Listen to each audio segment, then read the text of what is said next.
Hello மக்களே, நம்ம கும்பகோணத்தில் இந்த ஸ்பாட்டை ஒரு ஹிடன் ஜெம்னே சொல்லலாம். காளானில் இத்தனை வெரைட்டி கொடுக்க முடியுமான்னு நாம் இந்த ஸ்பாட்டுக்கு போனதுக்கு அப்புறம் தான் தெரிஞ்சிச்சு.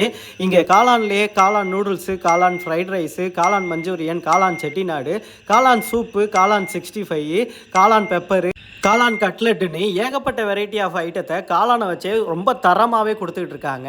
அண்ட் இந்த ஷாப்பில் நாங்கள் ட்ரை பண்ணது காளான் 65, காளான் ஃப்ரைட் ரைஸு, காளான் மஞ்சூரியன், பெப்பர் காளான் எல்லாத்தையுமே ட்ரை பண்ணோம். இது என்ன பிரமாதம்? இது விட பெசலைட் ஒன்று இருக்கு. அந்த ஷாப்பில் மகாமகுளத்தை மாடியில் உட்காந்துக்கிட்டு இந்த காளான் 65, காளான் ஃப்ரைட் ரைஸு எல்லாத்தையுமே டேஸ்ட் பண்ணும்போது உண்மையிலே செம்ம ஃபீலாக இருந்துச்சு. நீங்கள் ஆல்ரெடி இந்த ஷாப்பை விசிட் பண்ணியிருந்தீங்க அப்படின்னா டேஸ்ட் எப்படி இருக்குங்கிறத மறக்காமல் கமெண்ட்டில் சொல்லுங்கள். அட ப்ரோ, இந்த வீடியோ பார்த்ததுனால தான் எனக்கு இந்த இன்ஃபர்மேஷனே தெரிஞ்சிச்சு அப்படின்னா மறக்காமல் இந்த வீடியோவுக்கு ஒரு லைக் பண்ணிவிட்டு உங்கள் ஃப்ரெண்ட்ஸுங்களுக்கு ஷேர் பண்ணி விட்டுட்டு உடனே விசிட் பண்ணி ட்ரை பண்ணி பாருங்கள். அண்ட் இது மாதிரி சூப்பரான ஆஃபர்ஸு, அப்டேட், இன்ஃபர்மேஷன்லாம் கொடுக்குற நம்ம பேஜை நீங்கள் இன்னும் ஃபாலோ பண்ணினா மறக்காமல் ஃபாலோ பண்ணிக்கிங்க. அடுத்த வீடியோவில் சந்திக்கிறேன். அது வரைக்கும் நன்றி, வணக்கம், டாட்டா, பை பை மக்களே.